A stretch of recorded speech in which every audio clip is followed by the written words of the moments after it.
Jira jirtu hordoftoota keenya warroonni chaanala kanaaf hawwatan subscribe godhuun maatii kennataa isiniin jenna. Har'amee seenaa Oromoo hanga jaarraa 20ffaa kitaaba jedhu keessatti waa'ee wartuulee bulchiinsa gadaa isinitti hima. Wartuuleen bulchiinsa gadaa iddoo siyaasaa fi amantii Oromoo yookiin teessoo bulchiinsa konfedereeshiniiti. Seenaa Oromoo keessatti erga gadaan eegale wartuun siyaasaaf amantii gaaddisa odaati. Odaan muka eebbifamaa fi ulfaataa kan gaaddisni isaa madda nageenyaaf qabbanaa ta'edha. Kanaaf gaaddisni odaa caffee bulchiinsa gadaa fi iddoo waaqeffannaa jedhama. Gaaddisni odaa iddoo seerri gadaa itti tumamu, seerri dabe itti qajeelu, iddoo murtiin itti raawwatamu, iddoo araarri itti bu'uu fi bakka namni dhugaa waaqaa itti argatudha. Gabaabumatti gaaddisni odaa iddoo bulchiinsa gadaa kamiyyuu seerri itti gaggeeffamuu fi maqaa baasaa, baallii dabarsuu, seera tumuu, murtii kennuu fi gochawwan amantaa yookiin muudaa dabalatee kan biroo itti gaggeeffamudha. Konfedereeshinii bulchiinsa gadaa keessatti odaalee fi caffeewwan iddoowwan gumii hedduutu akka wirtuu gadaatti tajaajilaati ture.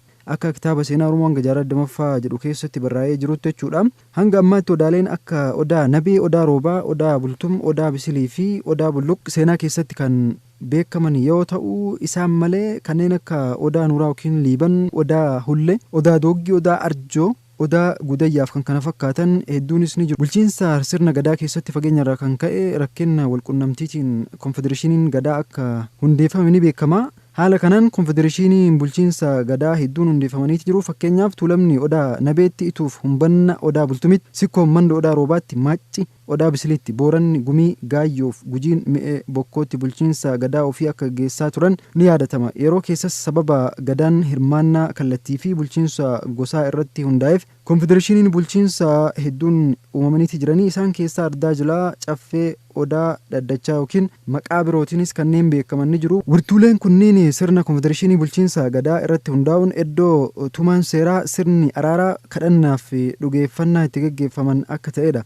Konfedereeshiniin gadaa bulchiinsi gadaa gosaa of danda'anii akka jiraatan haa deeggaruu malee gosoonni Oromoo tokkummaa siyaasaaf aadaa qabaachuuf jecha hanga dhuma jaarraa 19ffaatti seera caffee waliigalaa madda walaabuuf abboomaa akka turan seenaan ni ibsa. Hariiroon kunis jila waggaa 8 odaa nabeef madda walaabuutti gaggeeffamaa akka ture kitaaba seenaa Oromoo hanga jaarraa 20ffaa jedhu keessatti barraa'eeti kan inni jiru. Hordoftoota keenya kan har'aa kanuma itti aansuun waa'ee caffee waliigalaa isin biraan geenna. Warroonni chaanala kanaaf haarawaa taatan subscribe gochuun maatii kennataa isin jenna. Yeroo gaarii.